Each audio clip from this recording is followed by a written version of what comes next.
Hey guys, what's going on? My name is Tylearn, and today we're going to be starting a brand new what if. This what if has been requested multiple times, but now today I've decided why not to start this what if. And with that being said, I'm going to be starting what if Orochimaru adopted Naruto. And with that being said, honestly, it's a pretty basic premise, and people are probably a little confused on how I'm going to do it, but we'll just dive into it right now and get into it. And if you guys do want part 2, be sure to watch until the end, and if you guys decide to, want to watch part 2, be sure to leave a like and share. Thanks for watching once again, thank you for your time, and with that being said, ladies and gentlemen, let's get right into part 1 of What If Orochimaru Adopted Naruto.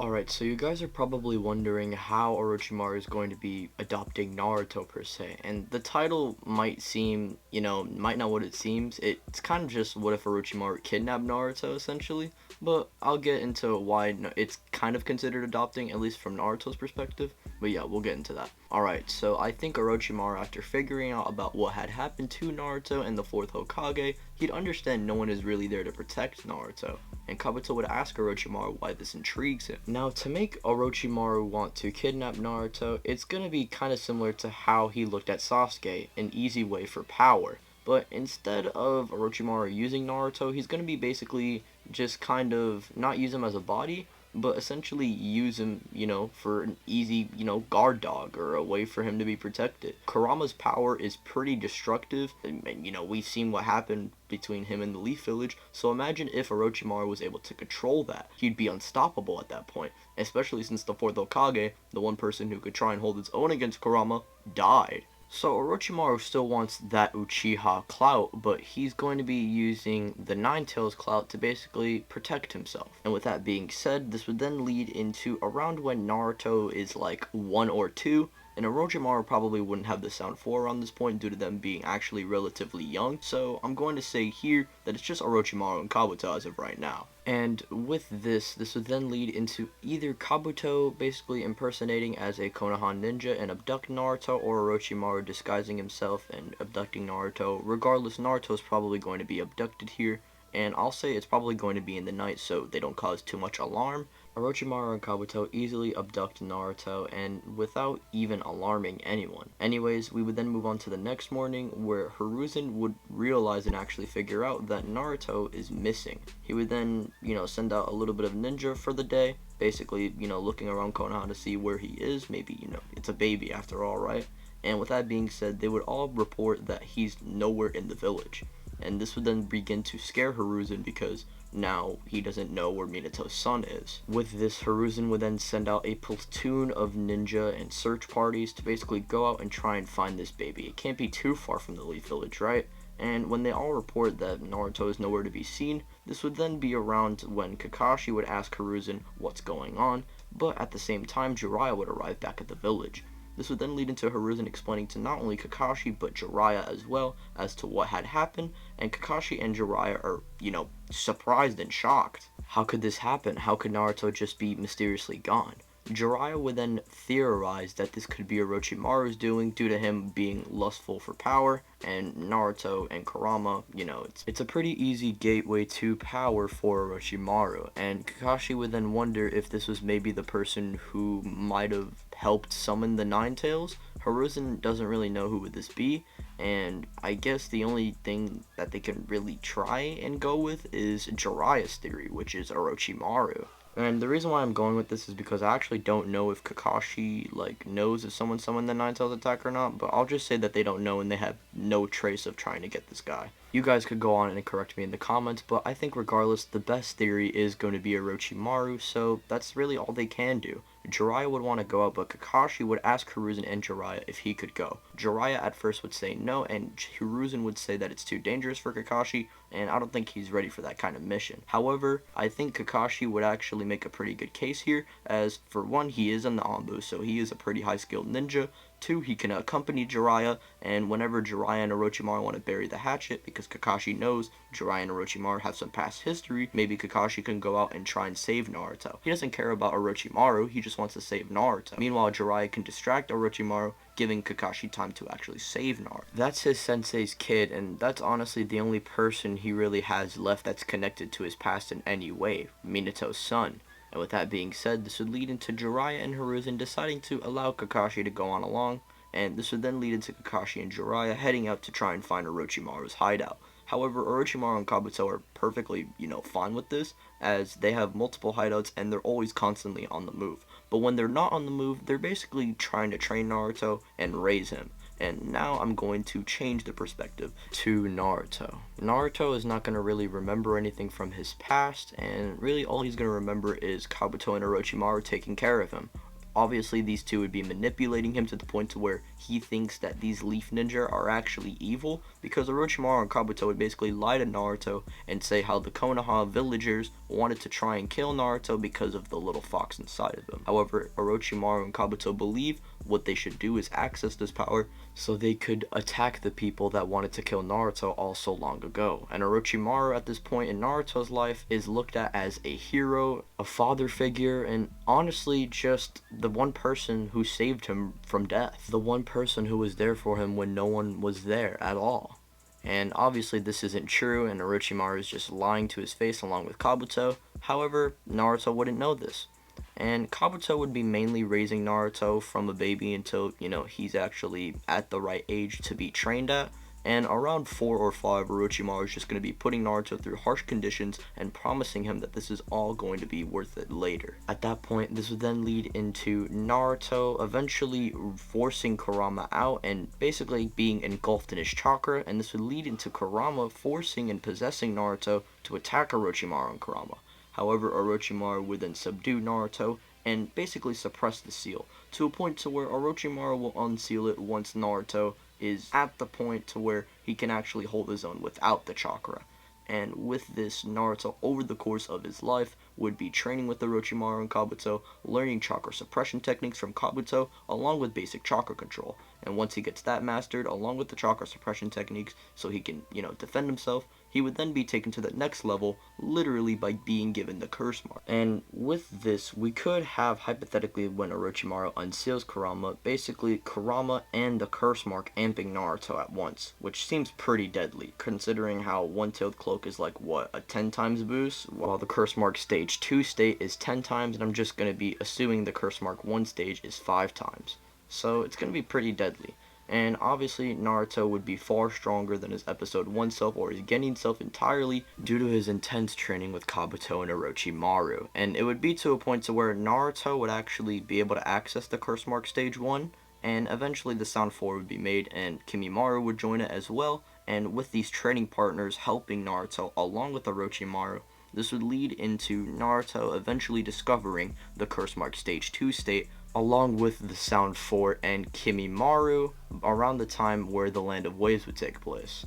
Naruto was a little younger than the Sound 4, however he was way more powerful than all 4 of them and even a rival to Kimimaro. Kimimaro would be holding back, and we don't know when he got sick, so I'm just going to be saying he got sick around right before the Chunin exams. So a few months would pass by and Kimimaro would then be ill, which would then lead into Naruto basically carrying the Kimimaro mantle and becoming the leader of the Sound 4, which I guess technically is the Sound 6 or Sound 5, but whatever. Naruto at this point considers the Sound 4 and Kimimaro his friends, since these are really the only other people that can relate to the same trauma that he has. Well, not to the same extent, but you get what I mean. Anyways, this would eventually lead into the Chunin exams, and I guess I can change the perspective back over to the Leaf Village, and I'll go over, what happened previously, because we still have Team 7, right?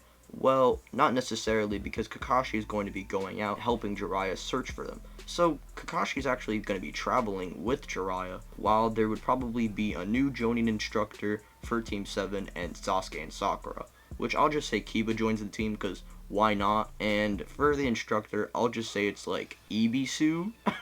And honestly, with this, I can see them encountering Zabuza and Ibisu sacrificing himself and basically telling Sakura and Sasuke and Tazuna to basically go back to the Leaf Village. And Tazuna can't really go back home since Zabuza is going to be trying out to kill him.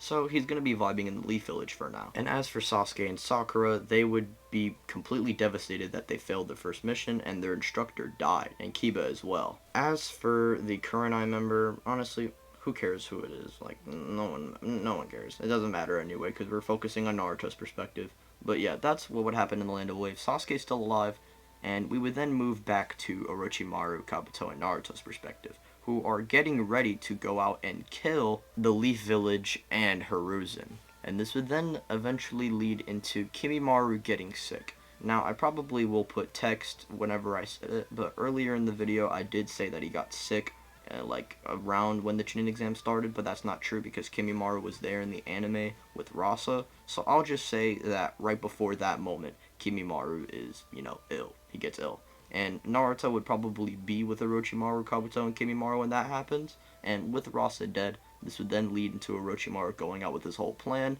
and we would then get the plan on Attack on Konoha. I'm gonna basically go over the Chunin exams, like what would happen with Orochimaru in the Forest of Death, because what happens is with the big snake there, Kiba probably dies along with Sakura, and I think Sasuke would be spared here because he wants to take his body, and Sasuke would unleash a rage that would actually damage Orochimaru and make him satisfied.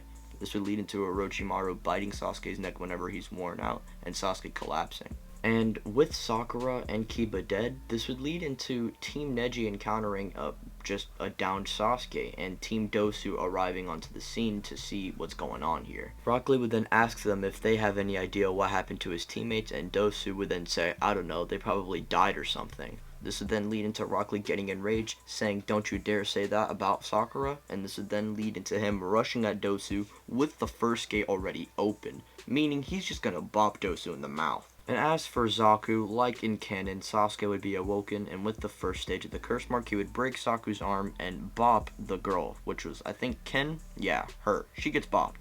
Anyways, Team Dosu would then retreat, and with this, Sasuke we'll just say, barely manages to find the two scrolls, and barely passes the Chunin exams. Sasuke would barely manage to beat the Sound Ninja, and without Kakashi there to help and guide him, I think here we would have Hiruzen try and basically suppress the curse mark, which I'll just say works. And with that being said, Sasuke would do his own training and basically imitate Rock Lee's movements to try and basically catch up to his speed, because if he's going to beat Rock Lee, he needs that speed. This means in this timeline he would probably have like relatively the same speed, but he wouldn't have Chidori. I'll say around this time Jiraiya and Kakashi finally return after a long time of like journeying, like probably more than a decade. They've just been going out and trying to find these hideouts, and they found multiple, but with no trace of Orochimaru and Kabuto. And Hiruzen would then alert them that Orochimaru actually infiltrated, and Anko was the one basically telling them about it. With them hearing this, they decide to not go out, but rather just prepare defenses because Orochimaru might be back. You never know.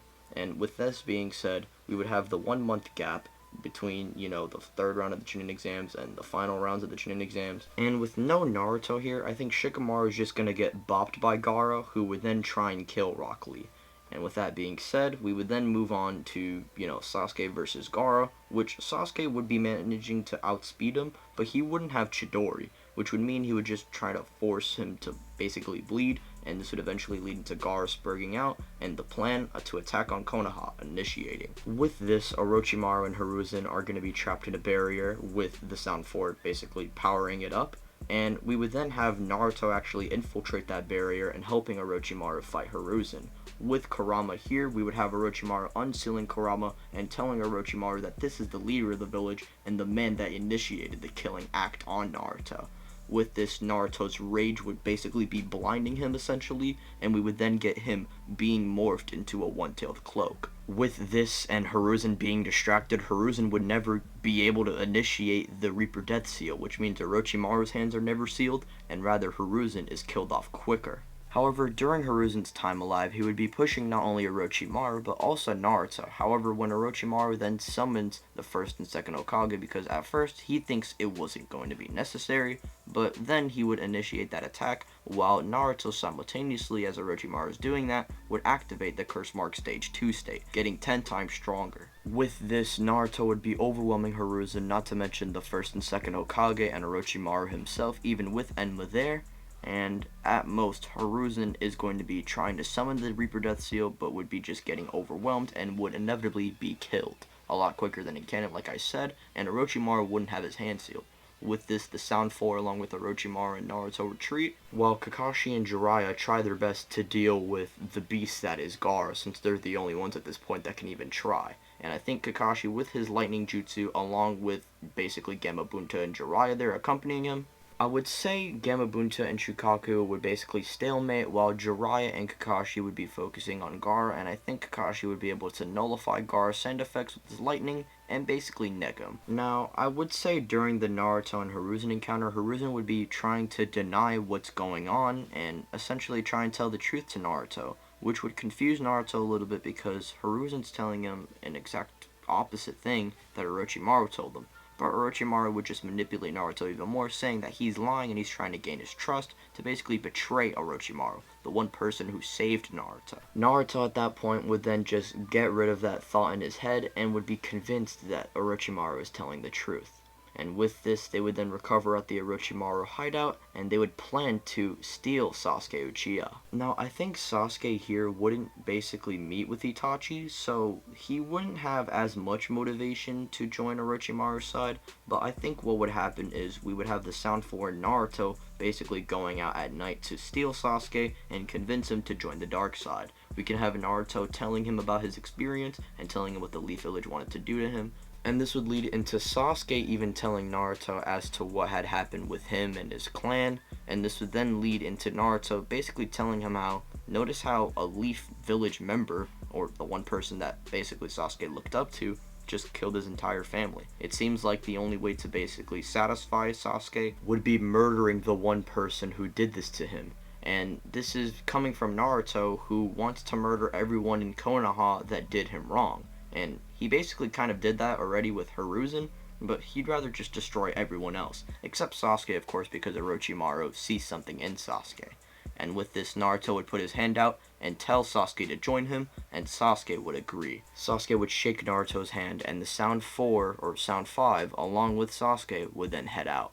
And with this, Sasuke would be trapped in that little barrier thing to basically get his Curse Mark 2 stage out. And the Sasuke retrieval team would still be made pretty much the same, but except without Naruto there. And with this happening, we would have Jirobo trapping them, and we'll just say that they get out eventually. And Jirobo and Choji would fight, and Choji would win. We would have Tayuya versus Shikamaru.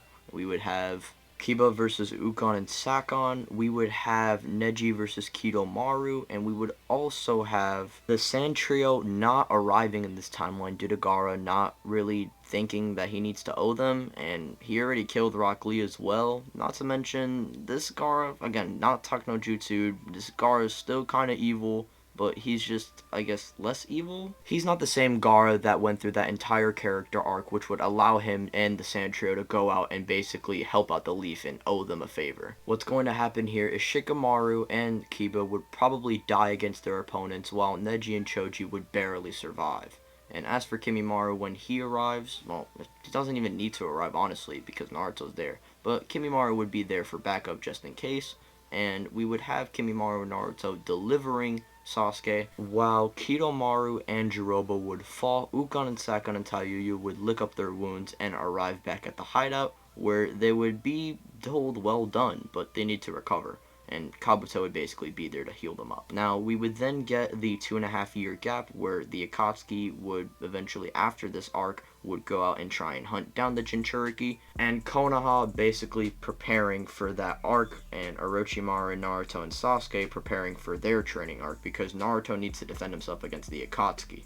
And this would then lead into Sasuke and Naruto actually training with each other, and I'll get into a little more in depth as to what is going down during these next 2.5 years. And with that being said, ladies and gentlemen, that is going to be the end of part 1 of What If Orochimaru Adopted Naruto. And if you guys did enjoy this super long part 1, I know it's been a minute since I've done like a 19-minute video, but if you guys did enjoy this type of video, if you guys want part 2, be sure to like the video, share with your friends, subscribe if you're new. The majority of my subscribers are not subscribed, so subscribe, hit the notification bell, that way you're notified and updated every time I upload, because people don't get notifications. And with that being said, follow me on Twitter, join the Discord. Yeah, you saw that Super Savage type intro, you saw how fast I was, or outro.